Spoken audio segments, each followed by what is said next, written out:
Doctor एसेजा आपको BSc part 1 में second paper phylum Annelida और आर्थ्रोपोडा पढ़ाऊंगा। ठीक, आज हम सबसे पहले शुरू करते हैं फाइलम एनिलिडा। Phylum Annelida. अब इस फाइलम के जो एनिमल, ये एनिमल कुछ तो एक्वेटिक होते हैं, कुछ बर्रोइंग टाइप का होता है, कुछ टेरेस्ट्रियल टाइप का होता है। ठीक है, इस एनिमल में बॉडी जो होती है वो बॉडी मेटामेरिकल सेगमेंटेड होती है, यानी कि बॉडी जो है वो खंडों में बटी होती है।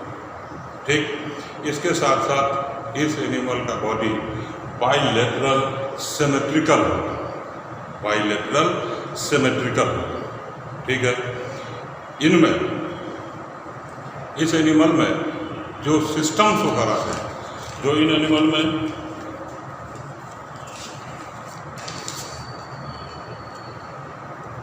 जो इस एनिमल का बॉडी होती है वो इलोंगेट होती है, यानी कि लंबी होती है।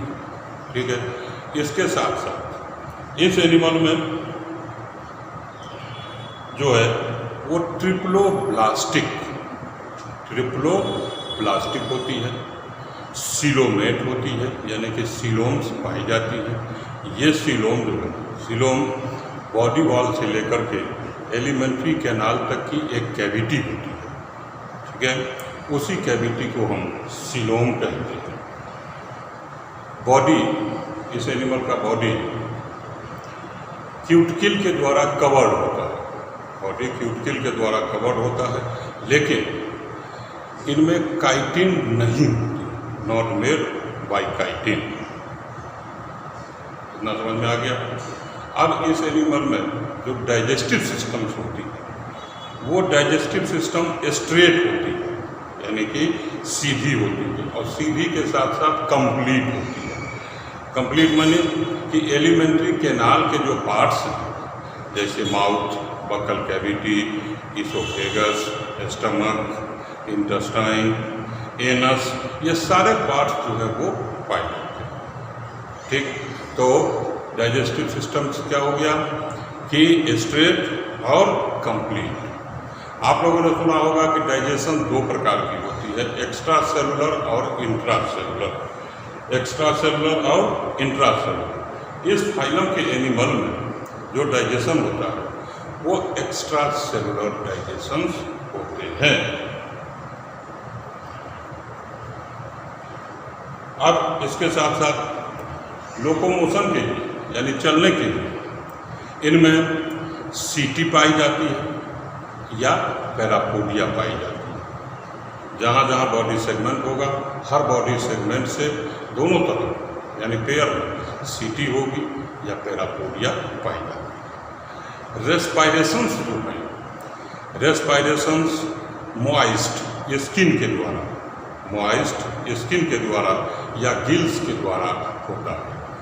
ठीक है, अब जो ब्लड वेस्कुलर सिस्टम्स होते हैं वो ब्लड वेस्कुलर सिस्टम्स जो है वो क्लोज टाइप होती है। एक होता है ओपन टाइप, दूसरा होता है क्लोज टाइप। तो फाइलम एनिलिडा के एनिमल में जो ब्लड वेस्कुलर सिस्टम होते हैं वो क्लोज टाइप की होती है, वो क्लोज टाइप की होती है। इसके साथ साथ जो एक्सक्रीटरी सिस्टम, यानी उत्सर्जन के लिए जो सिस्टम्स हैं, उनके लिए नेफ्रीडिया पाई जाती है, उनके लिए नेफ्रीडिया पाई जाती है।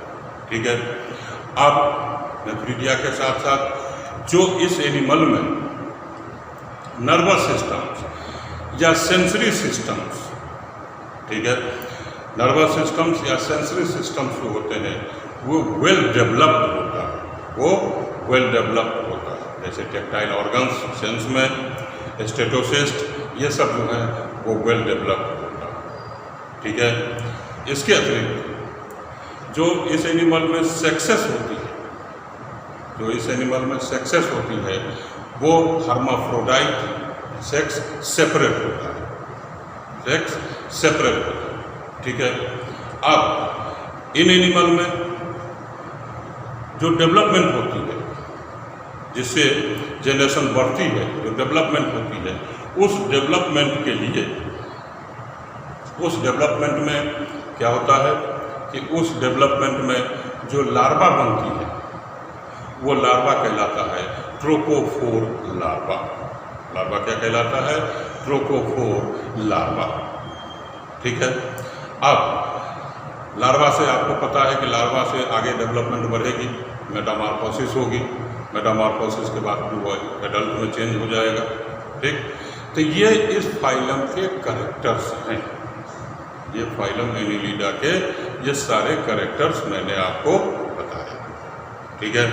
अब इसके अतिरिक्त इनमें इस फाइलम में जो अभी हम लोग आगे क्लासिफिकेशन पढ़ेंगे, उसके बाद क्लासिफिकेशन के बाद आपके जो बीएससी पार्ट 1 के जो सिलेबस में है वो है आपका नेरीज। ठीक है। तो नेरीज हमको आगे इसके आगे पढ़ना। तो इसके कैरेक्टर आप लोग समझ गए। ठीक है। अब इनमें हम जो इनके क्लासिफिकेशंस पढ़ेंगे, ठीक है, उन क्लासिफिकेशन में हमको ये क्लासिफिकेशन तो हम पूरा फाइलम का पढ़ेंगे। ठीक है, कि इस फाइलम को इतने क्लास में, इतने ऑर्डर्स में, ऑर्डर तक आपके सिलेबस में है, इतने ऑर्डर्स में इसको डिवाइड किया गया। अब इसके अतिरिक्त हमको जो है जो नेरीज पढ़ना है, उस नेरीज का क्लासिफिकेशन हम आपको बताएंगे, उसका एक्सटर्नल फीचर्स, फिर उसके सारे सिस्टम्स। इसी तरीके से फाइलम आर्थ्रोपोडा में भी चलेगी। ठीक है।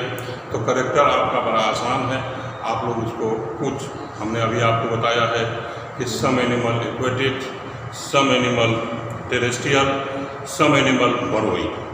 ठीक है। बाइलेटरल सिमेट्रिकल होता है, ट्रिप्लोब्लास्टिक होती है। ठीक। डाइजेशन एक्स्ट्रासेलुलर होता है, कंप्लीट होता है, स्ट्रेट होती है। रेस्पिरेशन मॉइस्ट स्किन के द्वारा होती है या हेल्स के द्वारा होती है। ठीक है। क्लोज टाइप सर्कुलेटरी सिस्टम्स पाई जाती है, जिसको आप ब्लड वेस्कुलर सिस्टम्स भी कहते हैं। एक्सक्रीटरी सिस्टम नेफ्रीडिया के द्वारा होता है। ठीक है। इसके अतिरिक्त जो सेंसरी है, जो नर्वस सिस्टम्स हैं, वो सारे डेवलप होते हैं। ठीक। उसके अतिरिक्त जो रिप्रोडक्शंस हैं, ये रिप्रोडक्शंस जो है ये डेवलपमेंट बढ़ाने के लिए। ठीक है। तो इस रिप्रोडक्शन में एनिमल जो हर्माफ्रोडाइट या सेक्स सेपरेट होती है, ट्रोकोफोर लार्वा पाई जाती है। तो इतनी चीज़ें जो हैं ये इस फाइलम में आपको इसके कैरेक्टर्स पढ़ने हैं। जो फाइलम का कैरेक्टर होता है वो सारे एनिमल, जैसे इस फाइलम में नेरीज है। ठीक है। नेरीज के साथ साथ हिरुडनी वगैरह हैं। तो ये सारे कैरेक्टर्स जो है ये हर पे अप्लाई होता है। ऐसा नहीं है कि ये केवल जो है एक ही एनिमल पे होता है, फाइलम का कैरेक्टर हर पे अप्लाई होता है। ठीक है। इतनी चीज़ समझ में आ गई, कैरेक्टर सबको समझ में आ गया। चलिए, अच्छी बात। ओके।